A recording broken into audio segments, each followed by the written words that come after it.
રાત્રે એક એવો મહેમાન આવે છે જે દેખાતો નથી પણ આપણી ઊંઘ ચોક્કસ ઉડાવી દે છે. તો ચાલો આજે એની જ વાત કરીએ.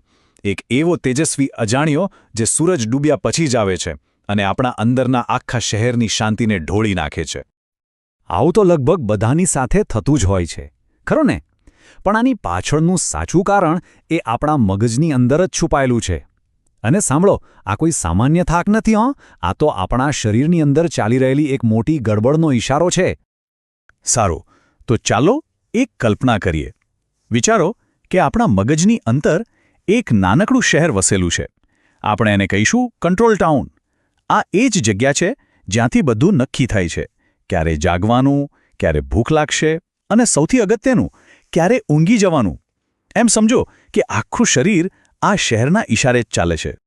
અને આ કંટ્રોલ ટાઉનના મુખ્ય સંચાલક કોણ? એ છે આપણા મેયર સાહેબ. વિજ્ઞાનની ભાષામાં એમને સર્કેડિયન ક્લોક કહેવાય છે. અને આ મેયરનો નિયમ બહુ જ સીધો સાદો છે. જેવો બહાર સૂર્યનો પ્રકાશ દેખાય એટલે આખું શહેર કામે લાગી જાય, અને જેવું અંધારું થાય એટલે બસ આરામનો સમય. જેવો દિવસ પૂરો થવા આવે એટલે તરત જ આ શહેરમાં નાઇટ શિફ્ટની તૈયારીઓ ધમધમવા લાગે છે. અને જુઓ, આ સમય બહુ જ અગત્યનો છે, કેમ કે આખી રાત દરમિયાન આખા શહેરનું રિપેરિંગ અને સાફસફાઈનું કામ થવાનું છે. અને આ નાઇટ શિફ્ટનો ઇન્ચાર્જ કોણ છે ખબર છે? એ છે મેલાટોનિન, આપણો એકદમ શિસ્તબદ્ધ સ્લીપ મેનેજર. જેવું અંધારું થાય એટલે મેલાટોનિન તરત જ પોતાની ડ્યુટી પર હાજર.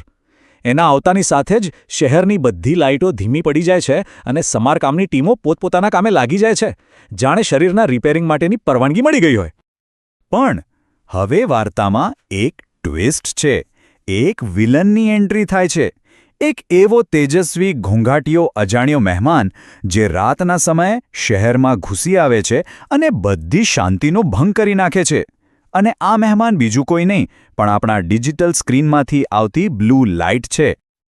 તમને ખબર છે, આ બ્લુ લાઇટના બે ચહેરા છે, જાણે એક સિક્કાની બે બાજુ. દિવસના સમયે સૂર્યમાંથી જે બ્લુ લાઇટ આવે છે એ તો આપણી દોસ્ત છે. એ આપણને એકદમ જાગૃત અને એનર્જેટિક રાખે છે.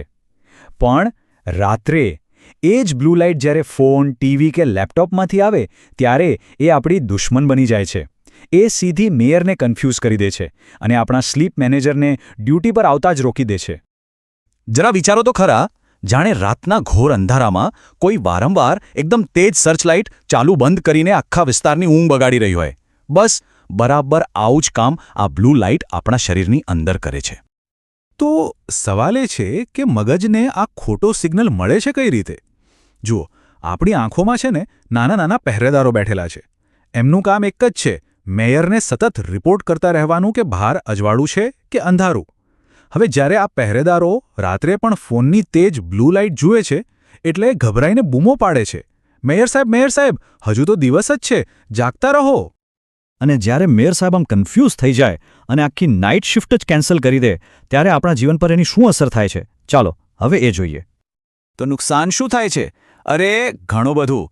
જ્યારે આપણો સ્લીપ મેનેજર ડ્યુટી પર જ ન હોય ત્યારે આ બધા જ જરૂરી કામો અટકી પડે છે. જેમ કે શરીરના કોષોનું રિપેરિંગ, રોગપ્રતિકારક સિસ્ટમની સાફસફાઈ, આપણી યાદોને વ્યવસ્થિત ગોઠવવાનું કામ અને ખાસ કરીને બાળકોના વિકાસ માટે જરૂરી હોર્મોન્સનું ઉત્પાદન, આ બધું જ અટકી જાય છે.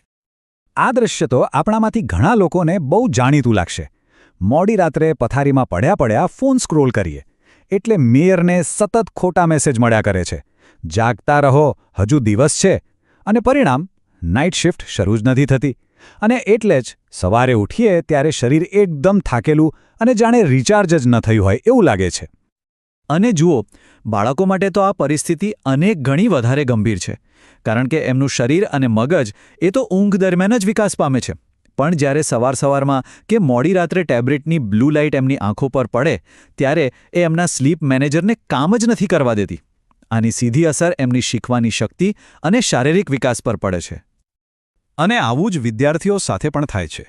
મોડી રાત સુધી એકદમ તેજ એલઈડી લાઇટમાં વાંચવાથી શરીરને એ જ સિગ્નલ મળે છે કે અરે, હજુ તો દિવસ છે. આનાથી નાઇટ શિફ્ટનું કામ તો અટકે જ છે, પણ પરિણામે બીજા દિવસે તણાવ અને થાક પણ વધારે લાગે છે. અને વાત ખાલી ઊંઘની જ નથી. સતત સ્ક્રીન સામે જોયા કરવાથી આપણી આંખો પર પણ સીધી અસર થાય છે, ખબર છે? આપણે પલકારા મારવાનું જ ઓછું કરી દઈએ છીએ. એનાથી આંખો સૂકી અને લાલ થઈ જાય છે. આને જ કહેવાય ડિજિટલ આઈ સ્ટ્રેન, અને એના લીધે માથું પણ દુખી શકે છે. તો હવે મુખ્ય સવાલ એ છે કે આ આખા ગૂંચવાયેલા શહેરમાં ફરીથી શાંતિ અને વ્યવસ્થા કેવી રીતે લાવી શકાય? પણ ચિંતા ન કરો, સારા સમાચાર એ છે કે આપણા સ્લીપ મેનેજરને પાછો કામે લગાડવાના ઉપાયો ખરેખર બહુ જ સરળ છે. આ 5 રસ્તા ખરેખર ખૂબ જ અસરકારક છે. પહેલું, ડિજિટલ સનસેટ બનાવો, એટલે કે સૂવાના 1-2 કલાક પહેલાં જ બધા સ્ક્રીન બંધ. બીજું, સવારે ઉઠ્યા પછી તરત જ સાચા સૂર્યના કુદરતી પ્રકાશમાં જાઓ.